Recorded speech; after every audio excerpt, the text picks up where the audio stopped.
I'll just adopt or have a baby on my own. You know, it's not that bad. I don't even know if I'm a relationship person, Lucy. I kind of just feel like, you know, if it happens, it happens. And if it doesn't, then like I said, I'm just going to adopt or have a baby on my own. So it's not that bad. Okay. This is directly for those of you that are letting yourself off the hook and putting your dream on the back burner by saying these words. This is a coping mechanism, and it is preventing you from actually feeling your truth around your dream, around the pain of missing out on actually having your life the way that you want it. When I dig deeper into these automatic responses, it's just very robotic, very masculine, very cut off from the heart, right? It's from here to here. Very matter of fact, very analytical, very just like, you know, very pragmatic. Love is not pragmatic. You need to open your heart space and get connected to yourself if you are serious about attracting in your soulmate.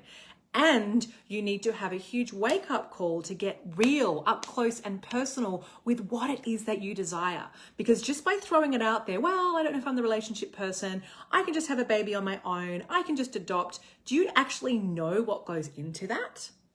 No, otherwise you wouldn't be that flippant. Adopting can take up to 2 to 3 to 4 years. I watched friends go through it and it fell through. Then they had another one, it fell through. Now that's not saying it's your story, but adoption is very expensive, very taxing emotionally, and it can take time. So doing that on your own, going through that emotional roller coaster on your own is no joke. You have to get real about this. If you're not where you want to be in your heart right now, in your confidence, in your mindset, really got to ask yourself, am I fit to go down that path on my own?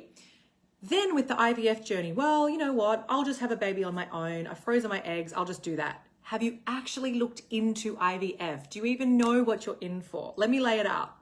IVF is awesome as an option, and it's really bloody expensive. It is very taxing on the body, and it is an emotional roller coaster. I am in a soulmate relationship, and I had great experience with IVF. That's very, very lucky. They're not all like that. Sometimes you can go through 7 cycles and over $100,000 just to get, you know, one successful pregnancy.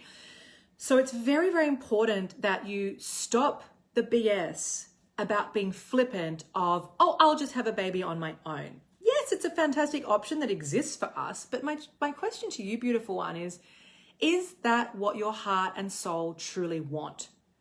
Because every time you say that with actually no gravitas and no connection to what that actually looks like, where you haven't even taken action towards that, right? Haven't even started the adoption process, haven't started the IVF process. You're just putting it out there.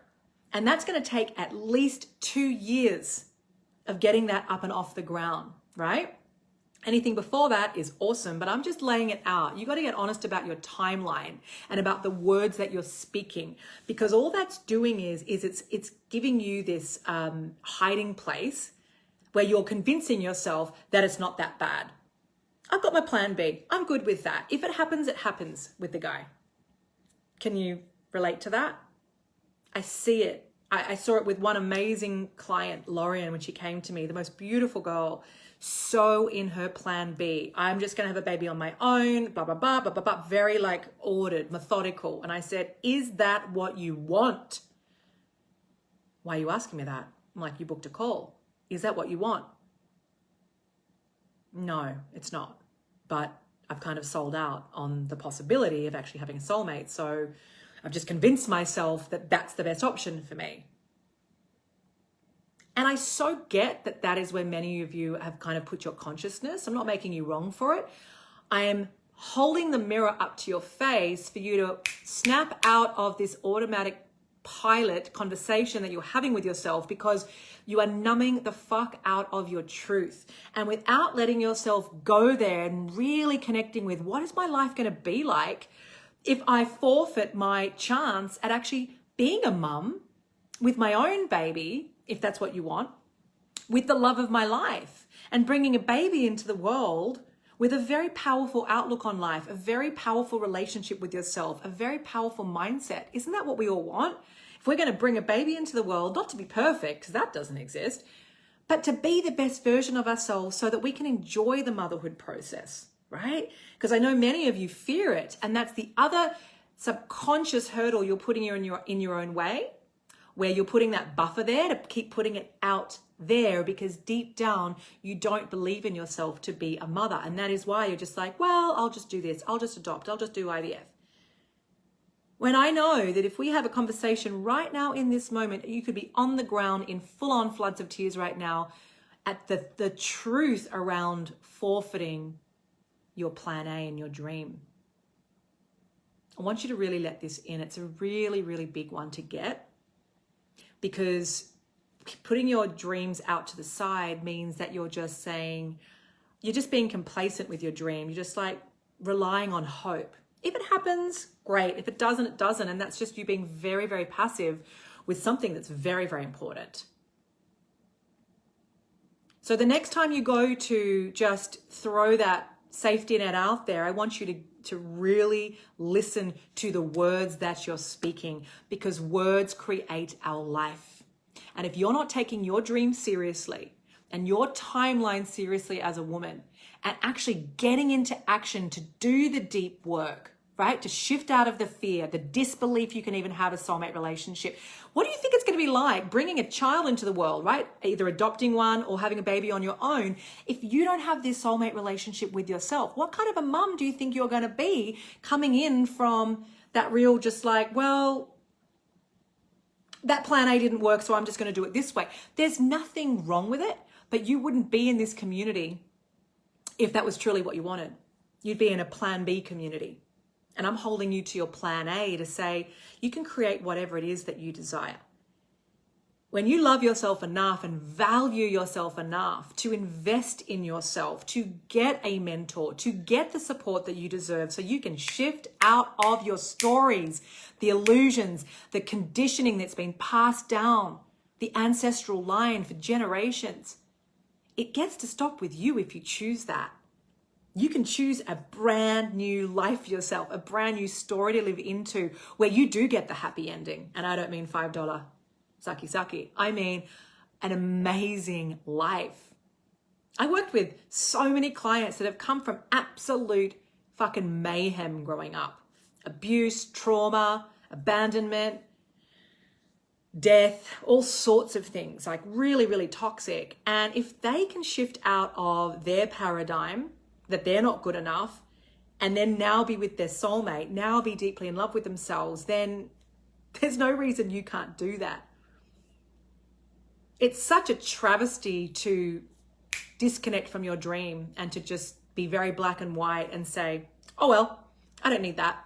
Maybe I'll just be the good godmother. I'll be the good auntie. That's fine, but you're just saying that without letting yourself even connect to the truth of that. I want you to really let this into your heart. What is it that you honestly desire, that you would regret on your deathbed if you didn't experience it in this lifetime? If you're watching this live or you're catching the replay, put #replay. There's a reason that you're watching this, and I'm speaking to you. And I invite you to make now the moment that you actually put your hand on your heart and allow the tears to roll and allow yourself to go, you know what? I don't want to fucking have a baby on my own if I have a choice. I want to do that feeling held and supported with the love of my life, who when I'm tired and weary from breastfeeding or feeding with the bottle because my baby doesn't want to drink, he's there to, or she's there, you know, to cook me a meal, to nourish me, to hold space for me. I can't tell you the level of gratitude I have for my husband, especially during the pandemic, on who he's been for me. I can literally cry my eyes out on the spot right now. And it gives me huge compassion for women that have to go on this journey alone. It's no joke. It is the best thing to have happened to me, having a baby. Best thing, hands down, ever.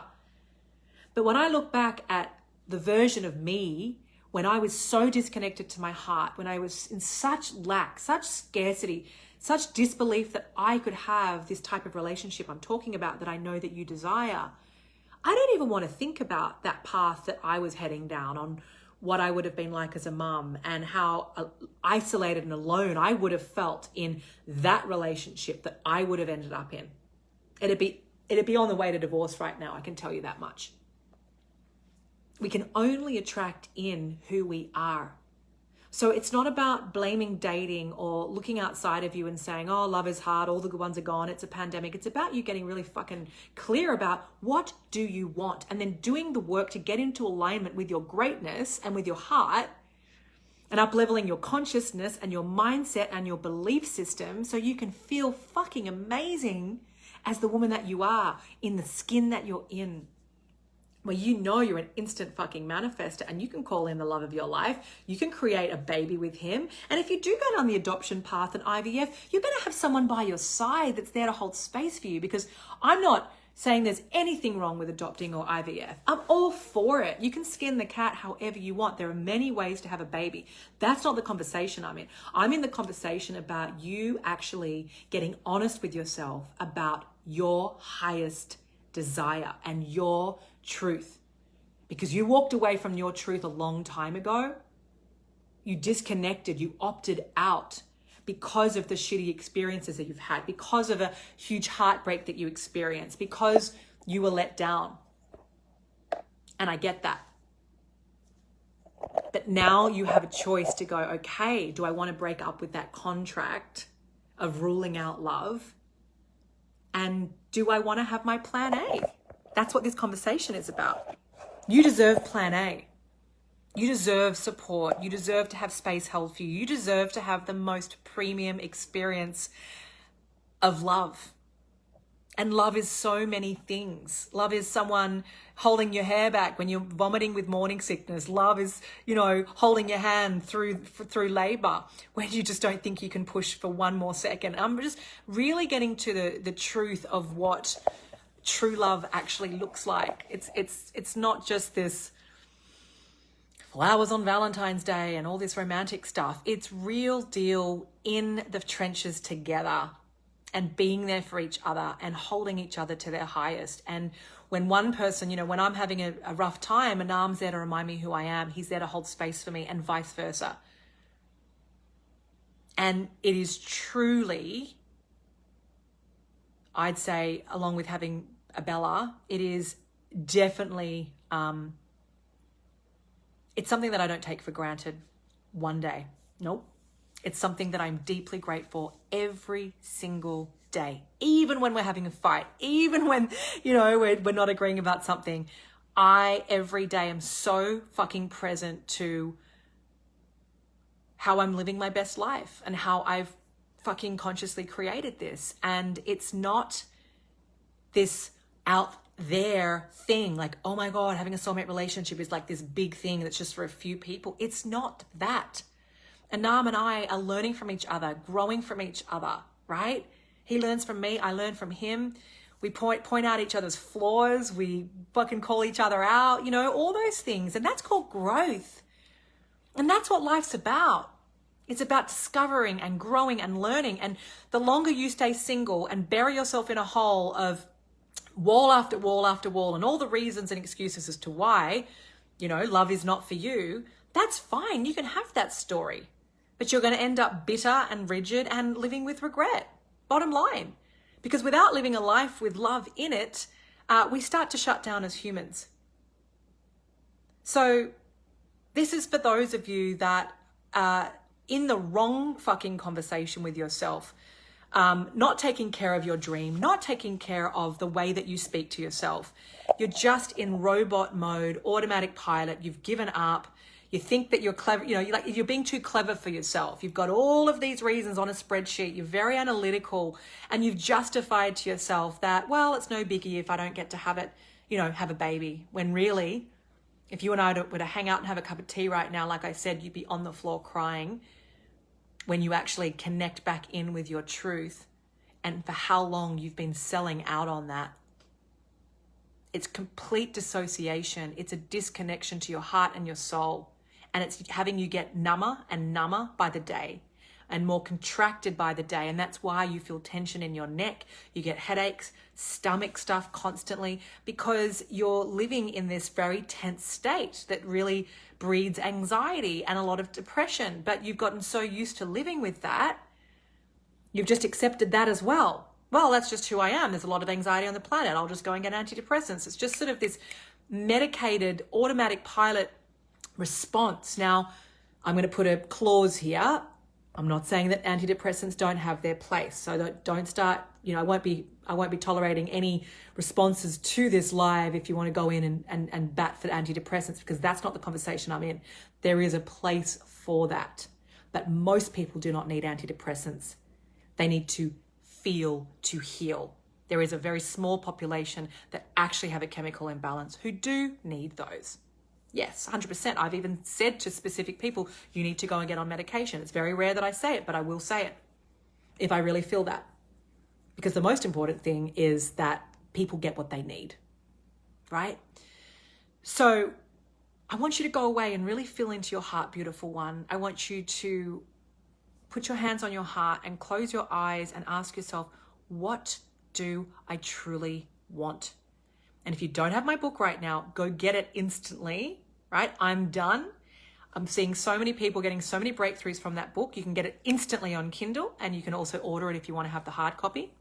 And if you're in a place where you have read my book and you know what? I can't do this on my own. I deserve to have the support and I'm ready to step up.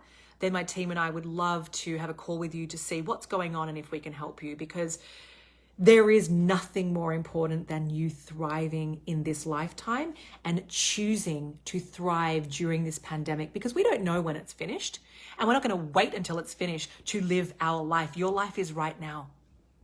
And if my clients are meeting their soulmate during COVID, then I say, sister, get your skates on. It's your turn. Okay? Because our mantra is the better it gets, even during COVID. I am so rooting for you. I'm sending you so much love. You are a phenomenal human being, and I fucking see you, right? I see through all those walls, through all those excuses, all that protection. That's not who you really are. And you will never attract your soulmate for as long as you're going to put your protection first. It's about being available and living with an open heart and learning how to be vulnerable. And that is our magic. That is what we teach. All right, big love. And if you're catching the replay, hit hashtag replay. My puppy's coming to hug me. Hello, gorgeous. Mwah, mwah, mwah. Hi, gorgeous Kate. Stevie.